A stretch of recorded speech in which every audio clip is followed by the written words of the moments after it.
শান্তি 8 নৱেম্বৰ 2020 প্ৰাতঃ মুৰলী অব্যক্ত বাপদাদা ৰিভাইজ তাৰিখ 1-10-1987 আজিৰ শীৰ্ষক বাক্য ঈশ্বৰীয় স্নেহ জীৱন পৰিৱৰ্তনৰ আধাৰ। আজি স্নেহৰ সাগৰে নিজৰ স্নেহী সন্তানসকলৰ সৈতে মিলন উদযাপন কৰিবলৈ আহিছে। পিতা আৰু সন্তানসকলৰ স্নেহে বিশ্বক স্নেহৰ সূত্ৰত বান্ধি আছে। যেতিয়া স্নেহৰ সাগৰ আৰু স্নেহ সম্পন্ন নদীবোৰৰ মিলন হয় তেতিয়া স্নেহ ভৰা নদীও পিতাৰ সমান মাষ্টৰ স্নেহৰ সাগৰ হৈ যায়। সেয়েহে বিশ্বৰ আত্মাসকলে স্নেহৰ অনুভৱেৰে স্ৰোতৰ সমীপত আহি আছে। পবিত্ৰ প্ৰেম বা ঈশ্বৰীয় পৰিয়ালৰ স্নেহেৰে যিমানেই অচিন আত্মা নহওক, বহুত সময়ৰ পৰা পৰিয়ালৰ স্নেহৰ পৰা বঞ্চিত পাথৰৰ সমান হৈ যোৱা আত্মা নহওক, কিন্তু এনেকুৱা পাথৰৰ সমান আত্মাসকলেও ঈশ্বৰীয় পৰিয়ালৰ স্নেহত গলি পানী হৈ যায়। এয়া হ'ল ঈশ্বৰীয় পৰিয়ালৰ স্নেহৰ চমৎকাৰ। যিমানেই নিজক নিলগাই নাৰাখক, কিন্তু ঈশ্বৰীয় প্ৰেমে চুম্বকৰ দৰে স্ৰোতৰ সমীপত লৈ আহে। ইয়াক কোৱা হয় ঈশ্বৰীয় স্নেহৰ প্ৰত্যক্ষ ফল। যিমানেই কোনোৱে নিজক বেলেগ ৰাস্তাৰ বুলি নামানক, কিন্তু ঈশ্বৰীয় স্নেহে সহযোগী কৰি তুলি পৰস্পৰৰ এক হওঁ আগবঢ়াৰ সূত্ৰত বান্ধি দিয়ে। এনেকুৱা অনুভৱ কৰিলা নহয়? স্নেহে প্ৰথমে সহযোগী কৰি তোলে। সহযোগী কৰোঁতে কৰোঁতে স্ৰোতৰ সময়ত সকলোকে সহযোগীও কৰি তোলে। সহযোগী হোৱাৰ লক্ষণ হ'ল আজি সহযোগী হয় কাইলৈ সহযোগী হৈ যাব। ঈশ্বৰীয় স্নেহ পৰিৱৰ্তনৰ আধাৰ হয় অথবা জীৱন পৰিৱৰ্তনৰ বীজ স্বৰূপ হয়। যিসকল আত্মাত ঈশ্বৰীয় স্নেহৰ অনুভূতিৰ বীজ পৰি যায়, এই বীজে সহযোগী হোৱাৰ বৃক্ষ স্ৰোতক উৎপত্তি কৰি থাকিব আৰু সময়ত সহযোগী হোৱাৰ ফল দেখা যাব। কিয়নো পৰিৱৰ্তনৰ বীজে ফল নিশ্চয় দিয়ে।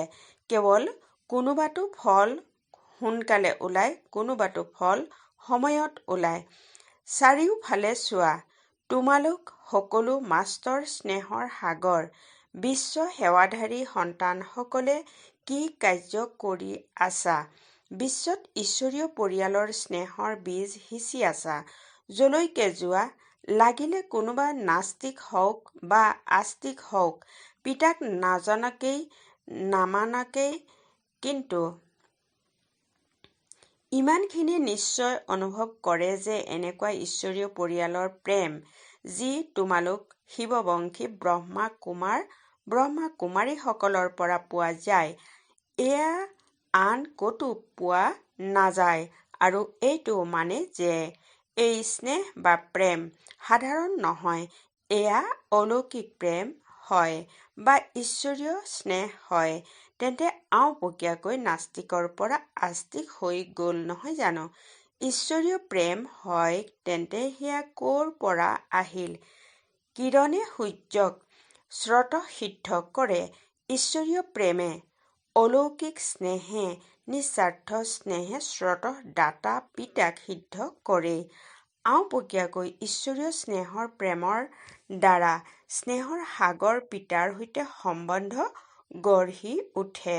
কিন্তু এইটো নাজানে, কিয়নো বীজ প্ৰথমে গুপ্ত হৈ থাকে, বৃক্ষ স্পষ্ট দেখা যায়।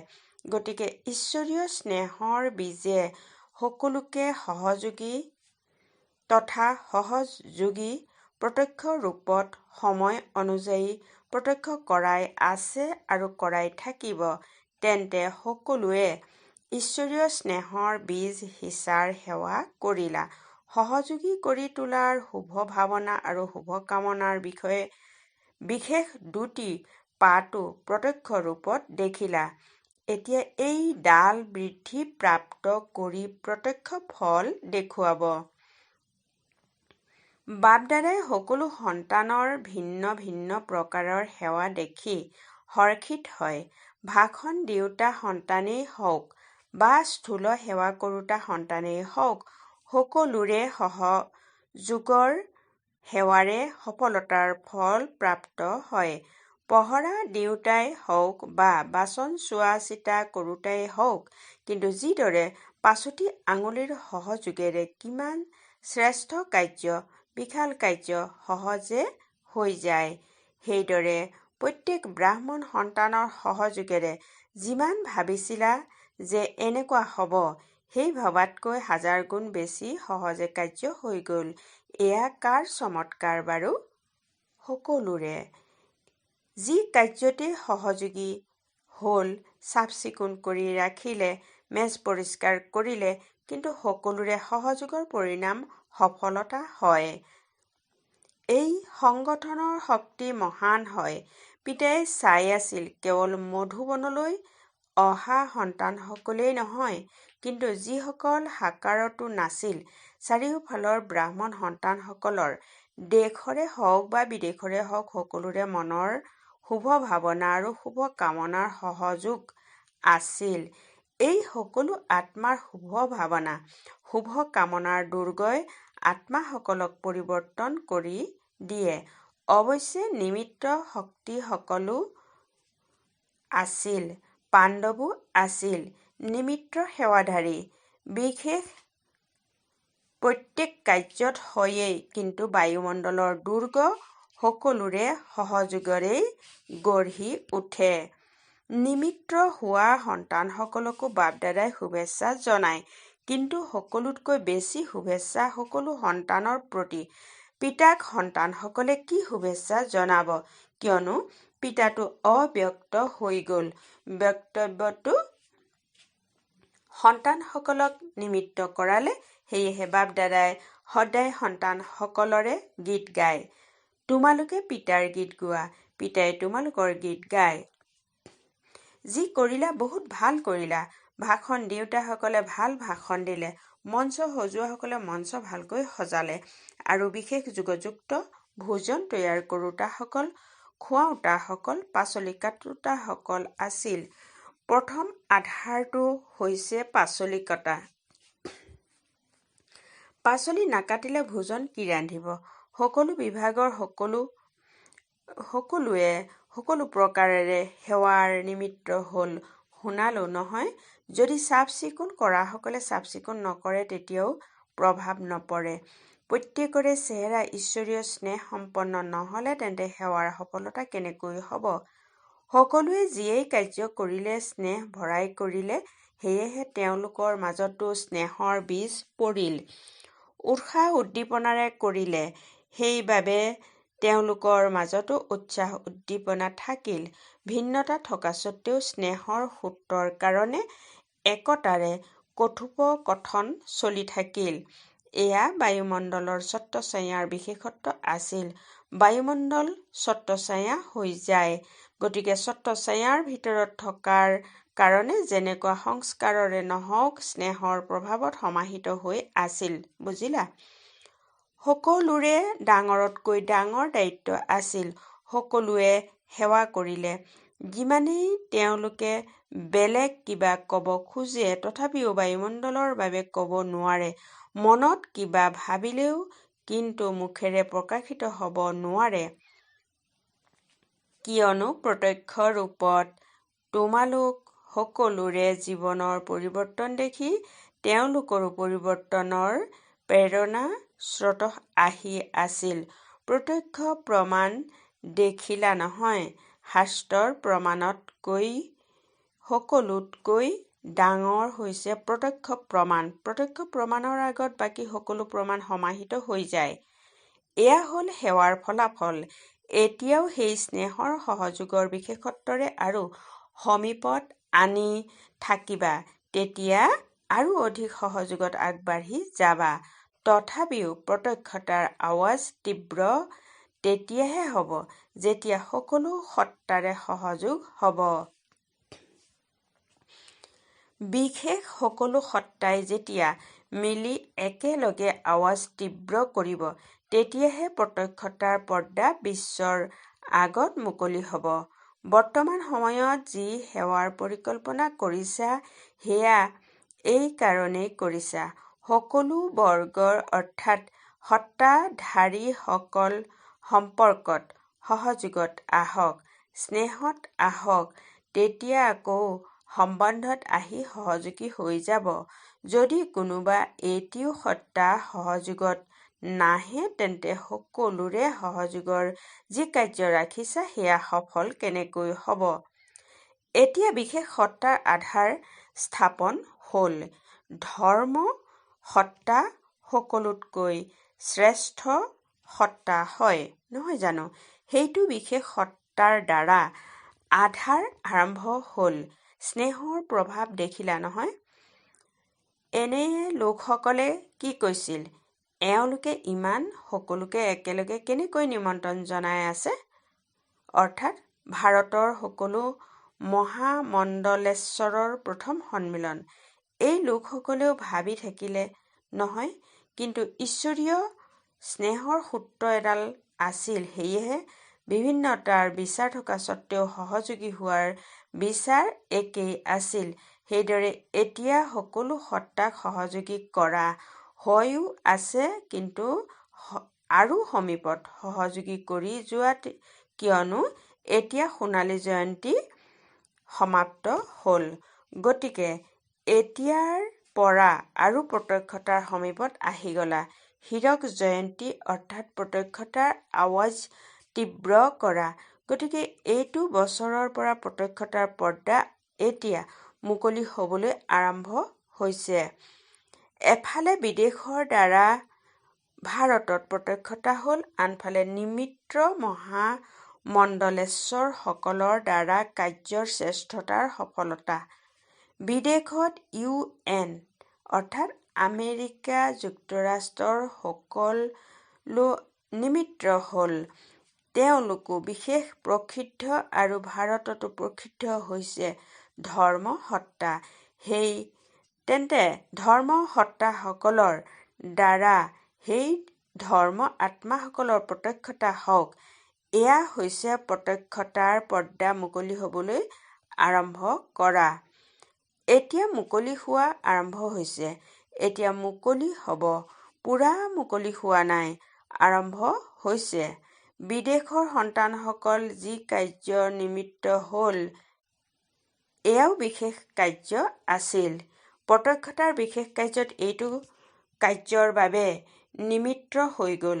বাপ-দাদাই বিদেশৰ সন্তানসকলক এই অন্তিম প্ৰত্যক্ষতাৰ মুখ্য ভাৱৰীয়াৰ ভূমিকাত নিমিত্ত হোৱাৰ সেৱাৰ বাবেও বিশেষ অভিনন্দন জনাই আছে। ভাৰততো উখল-মাখল লগাই দিলা নহয়? সকলোৰে কাণলৈকে আৱাজ গ'ল। এই বিদেশৰ তীব্ৰ আৱাজ ভাৰতৰ কুম্ভকৰ্ণসকলক জগোৱাৰ নিমিত্ততো হৈ গ'ল। কিন্তু এতিয়া কেৱল আৱাজ গ'ল। এতিয়া আৰু জগাব লাগিব, উঠাব লাগিব। এতিয়া কেৱল কাণলৈকে আৱাজ গৈছে। শুই থকাজনৰ কাণত আৱাজ গ'লে তেতিয়া অলপ লৰচৰ কৰে, নহয় জানো? আলোড়নতো হয়। তেন্তে আলোড়নৰ সৃষ্টি হ'ল। আলোড়নত অলপ সাৰ পাইছে, বুজিছে এয়াও কিবা হয়। এতিয়া বাবাই কৈছে, এতিয়া জাগি উঠিব, তেতিয়াহে যেতিয়া আৰু জোৰেৰে আৱাজ কৰিবা। এতিয়া প্ৰথমতকৈ অলপ জোৰেৰে হ'ল। এইদৰে চমৎকাৰ তেতিয়া হ'ব, যেতিয়া সকলো সত্তাধাৰীয়ে একেলগে মঞ্চত স্নেহ মিলন কৰিব। সকলো সত্তাৰ আত্মাসকলৰ দ্বাৰা ঈশ্বৰীয় কাৰ্যৰ প্ৰত্যক্ষতা আৰম্ভ হওক। তেতিয়া প্ৰত্যক্ষতাৰ পৰ্দা পূৰা মুকলি হ'ব। সেইবাবে এতিয়া যি কাৰ্যসূচী হাতত লৈ আছা, তাত এইটো লক্ষ্য ৰাখিবা যে সকলো সত্তাৰ স্নেহ মিলন হওক। সকলো বৰ্গৰ স্নেহ মিলনটো হ'ব পাৰে।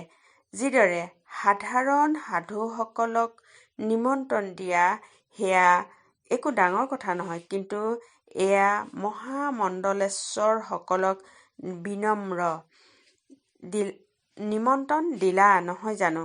আচলতে শংকৰাচাৰ্যও এই সংগঠনত থকাহেঁতেন আৰু শোভা হ'লহেঁতেন, কিন্তু এতিয়া তেওঁৰো ভাগ্য মুকলি হৈ যায় ভিতৰৰ পৰা। তথাপিও সহযোগী হয়। সন্তানসকলে পৰিশ্ৰমো ভাল কৰিলে, কিন্তু তথাপিও লোকলাজতো ৰক্ষা কৰিবলগীয়া হয়। সেই দিনটিও আহিব, যেতিয়া সকলো সত্তাধাৰী মিলি ক'ব যে শ্ৰেষ্ঠ সত্তা, ঈশ্বৰীয় সত্তা, আধ্যাত্মিক সত্তা যদি আছে, তেন্তে এক পৰমাত্মা সত্তাই হয়। সেয়েহে দীঘলীয়া সময়ৰ বাবে পৰিকল্পনা কৰিছা নহয়? ইমান সময় এইবাবে প্ৰাপ্ত হৈছে যে সকলোকে স্নেহৰ এনাজৰীৰে বান্ধি সমীপত আনা। এই স্নেহচুম্বক হৈ যাব যে সকলো একেলগে সংগঠনৰ ৰূপত পিতাৰ মঞ্চত আহি উপস্থিত হৈ যাব। এনেকুৱা পৰিকল্পনা কৰিছা নহয়? ভাল বাৰু। সেৱাধাৰীসকলৰ সেৱাৰ প্ৰত্যক্ষ ফলো প্ৰাপ্ত হ'ল। নহ'লেতো এতিয়া নতুন সন্তানসকলৰ পাল নহয় জানো? তোমালোকেতো মিলন উদযাপন কৰি কৰি এতিয়া বানপ্ৰস্থ অৱস্থাত আহি উপস্থিত হৈছা। এতিয়া নিজৰ সৰু ভাতৃ-ভগ্নীসকলক পাল দি আছা, সেয়েহে বানপ্ৰস্থী হ'লা। সেইবাবেতো আনকো সুযোগ দিলা। ইচ্ছাটো সকলোৰে বাঢ়িয়ে যাব। সকলোৱে ক'ব এতিয়া মিলনৰ সুযোগ পাব লাগে। যিমানে মিলন মনাব সিমানে ইচ্ছা বাঢ়ি যাব। তেতিয়া কি কৰিবা? আনক সুযোগ দিয়াটো নিজে তৃপ্তিৰে অনুভৱ কৰা, কিয়নো পুৰণিসকলতো অনুভৱী হয়, প্ৰাপ্তিস্বৰূপ হয়। গতিকে প্ৰাপ্তিস্বৰূপ আত্মাসকলৰ সকলোৰে প্ৰতি শুভভাৱনা ৰাখোতা, আনক আগত ৰাখোতা হয়। নে এনেকৈ ভাবা যে আমিও মিলন কৰি লওঁ? ইয়াতো স্বাৰ্থৰহিত হ'ব নালাগে। বুদ্ধিমান হোৱা, আদিমধ্য অন্তক বুজোতা হোৱা, সময়কো বুজি পোৱা, প্ৰকৃতিৰ প্ৰভাৱকো বুজি পোৱা, ভূমিকাকো বুজি পোৱা। বাপ-দাদায়ো সদায় সন্তানসকলৰ সৈতে মিলন উদযাপন কৰিব বিচাৰে। যদি সন্তানসকলে মিলন উদযাপন কৰিবলৈ বিচাৰে, তেন্তে সেয়াও প্ৰথমে পিতায়ে বিচাৰে। সেয়েহে সন্তানসকলেও বিচাৰে, কিন্তু পিতায়ো সময় আৰু প্ৰকৃতি চাবলগীয়া হয়। যেতিয়া এইখন জগতলৈ আহে, তেতিয়া জগতৰ সকলো কথা চাবলগীয়া হয়। যেতিয়া ইয়াৰ পৰা দূৰৈত অব্যক্ত বতনত থাকে, তেতিয়া তাততো পানী, সময়ৰ খেলা-মেলা বা থকা-মেলা আদিৰ কোনো সমস্যাই নাই। গুজৰাট নিবাসীসকল সমীপত থাকে, গতিকে তাৰো ফল পইচা নহয়, বা সমীপত থাকে, গতিকে তাৰো ফল পাইছা নহয়? এয়াও গুজৰাট নিবাসীসকলৰ বিশেষত্ব হয়। সদা প্ৰস্তুত হৈ থাকে। হয়, মহাশয়ৰ পাঠ দৃঢ় হয় আৰু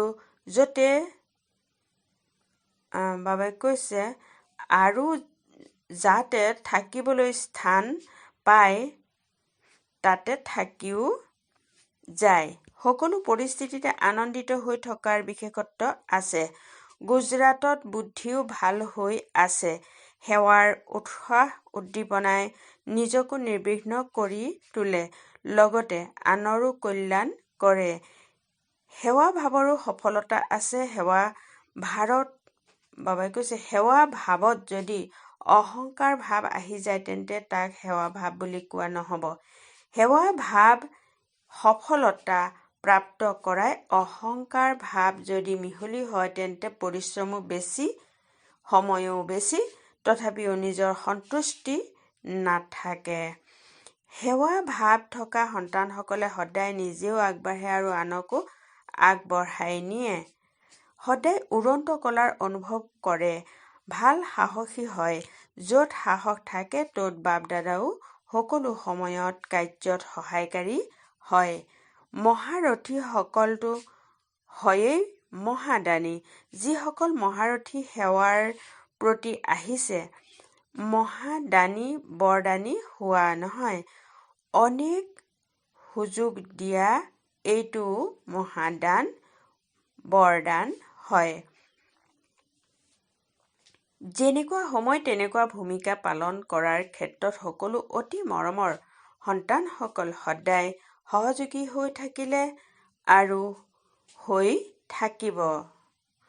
ইচ্ছাটো থাকিব, কিয়নো এইটো শুভ ইচ্ছা হয়, কিন্তু ইয়াক সমাহিত কৰিবও জানে, সেয়েহে সকলো সদায় সন্তুষ্ট হয়। বাপ-দাদায়ো বিচাৰে যে প্ৰত্যেক সন্তানৰ সৈতে মিলন উদযাপন কৰোঁ আৰু সময়ৰ সীমাও থাকিব নালাগে। কিন্তু তোমালোকৰ জগতত এই সকলো সীমা চাবলগীয়া হয়। নহ'লেতো এটি এটি বিশেষ ৰত্নৰ মহিমা যদি গায়ন কৰোঁ তেন্তে কিমান দীঘলীয়া হ'ব। অতি কমেও এটি এটি সন্তানৰ বিশেষত্বৰ এটি এটি গীতটো ৰচনা কৰিব পাৰি। কিন্তু সেইকাৰণে কয়, বতনলৈ আহা য'ত কোনো সীমা নাই। ভাল বাৰু, সদায় ঈশ্বৰীয় স্নেহত সমাহিত হৈ থাকোঁতা, সদায় প্ৰতিটো ছেকেণ্ডত সকলোৰে সহযোগী হওঁতা, সদায় প্ৰত্যক্ষতাৰ পৰ্দা আঁতৰাই পিতাক বিশ্বৰ আগত প্ৰত্যক্ষ কৰোঁতা, সদায় সকলো আত্মাক প্ৰত্যক্ষ প্ৰমাণস্বৰূপ হৈ আকৰ্ষিত কৰোঁতা, সদায় পিতা আৰু সকলোৰে প্ৰতিটো কাৰ্যত সহযোগী হৈ এজনৰ নাম প্ৰসিদ্ধ কৰোঁতা, এনেকুৱা বিশ্বৰ ইষ্ট সন্তানসকলক, বিশ্বৰ বিশেষ সন্তানসকলক বাপ-দাদাৰ অতি স্নেহসম্পন্ন স্মৰণ। লগতে সকলো দেশ-বিদেশৰ স্নেহৰে পিতাৰ সন্মুখত আহি উপস্থিত হোৱা সকলো সমীপৰ সন্তানসকলক সেৱাৰ শুভেচ্ছাৰ লগতে বাপ-দাদাৰ বিশেষ স্নেহপূৰ্ণ স্মৰণ স্বীকাৰ হওক। আজিৰ বৰদান: জ্ঞান পূৰ্ণতাৰ বিশেষত্বৰ দ্বাৰা সংস্কাৰৰ সংঘাতৰ পৰা বাচি থাকোঁতা কমল ফুলৰ সমান উপৰাম আৰু সাক্ষী হোৱা। বহলাই এনেদৰে কোৱা হৈছে, সংস্কাৰটো অন্তিমলৈকে কাৰোবাৰ দাসীৰ থাকিব, কাৰোবাৰ ৰজাৰ। সংস্কাৰ সলনি হৈ যাওক তাৰ বাবে প্ৰতীক্ষা নকৰিবা। কিন্তু মোৰ ওপৰত কাৰো প্ৰভাৱ যাতে নপৰে, কিয়নো এটাটো হৈছে প্ৰত্যেকৰে সংস্কাৰ ভিন্ন ভিন্ন হয়। দ্বিতীয়তে মায়াৰো ৰূপ হৈ থাকে। সেইকাৰণে কোনো কথাৰ মীমাংসা মৰ্যাদা ৰেখাৰ ভিতৰত থাকি কবা বা কৰা। ভিন্ন ভিন্ন সংস্কাৰ হোৱা স্বত্বেও সংঘাত যাতে নহয় তাৰ কাৰণে জ্ঞানৰে পৰিপূৰ্ণ হৈ কমল ফুলৰ সমান উপৰাম আৰু সাক্ষী হৈ থাকা। ওম শান্তি।